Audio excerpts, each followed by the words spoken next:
Who's been to Israel? Okay, just a couple of us. We're going back to Israel in the summer of 2016, and we normally go about June or so. We're going to lead a group there, and this is the kind of grass you see in June.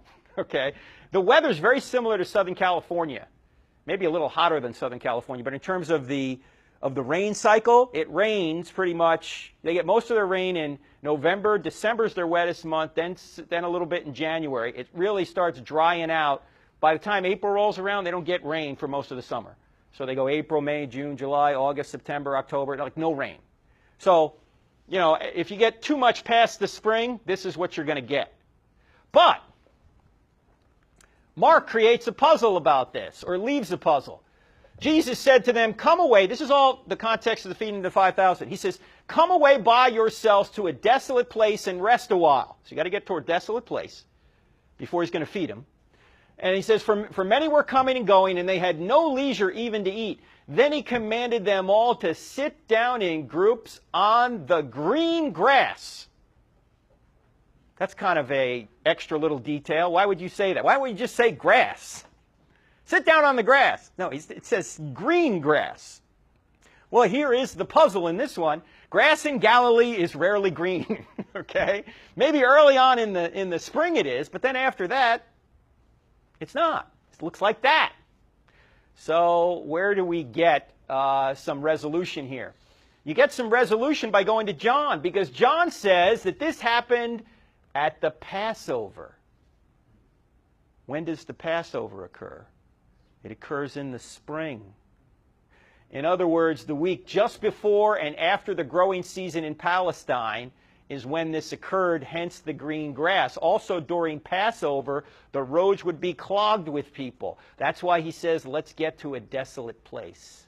Let's get off the streets. Let's sit down here in the green grass so we can meet. And then he feeds them. Now, you don't get this from one gospel, right? This is all interlocked. It's obvious these are not all copied from one another. And it's obvious that each account has some detail, eyewitness detail, that maybe the other account didn't include. They're all eyewitnesses. So not only does John solve Luke, and Luke solves Matthew twice, Mark solves Luke, and Luke also solves John, but now you've got John solving Mark. How many have ever been to Capernaum? You ever been to Capernaum? This is the gate you walk through when you get into the town. It's that town I mentioned earlier, right at the top of the Sea of Galilee. I love this place because there's so much that goes on in Capernaum. And when you go to Capernaum, the areas of the Bible that Capernaum is in, or that the Bible talks about when it talks about Capernaum, they just come to life. You can see everything because it's a very small area. Jesus went from the synagogue. He saw Peter's house. There's Peter's house. Well, it didn't look like this then. He had quite a spot. He was a three diamond in Amway or something. I don't know what he was, but no. This church is a Catholic church that was built, say, 20, 30 years ago, over the site of what is thought to be Peter's house. You see these bricks right here? These bricks are surrounding an archaeological area. And when you go sit in this church, it has a see-through floor, basically. So it's like a plexiglass floor that you can look through and see the remains of Peter's house. There's archaeological reasons to believe that this was Peter's house in the first century. And the sea is that way.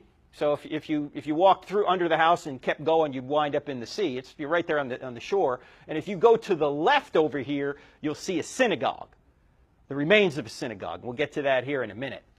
But in any event, what happened at this place to Jesus was that Matthew says that Jesus entered Peter's house, and he saw his mother-in-law lying sick with a fever. He touched her hand, and the fever left her. And she rose and began to serve him. That evening they brought to him many who were oppressed by demons, and he cast out the spirits with a word and healed all who were sick. Okay, what's the puzzle here? Yeah, what's that evening? What's the deal with that? I don't know about you, but if Jesus is healing people, why am I waiting until the evening?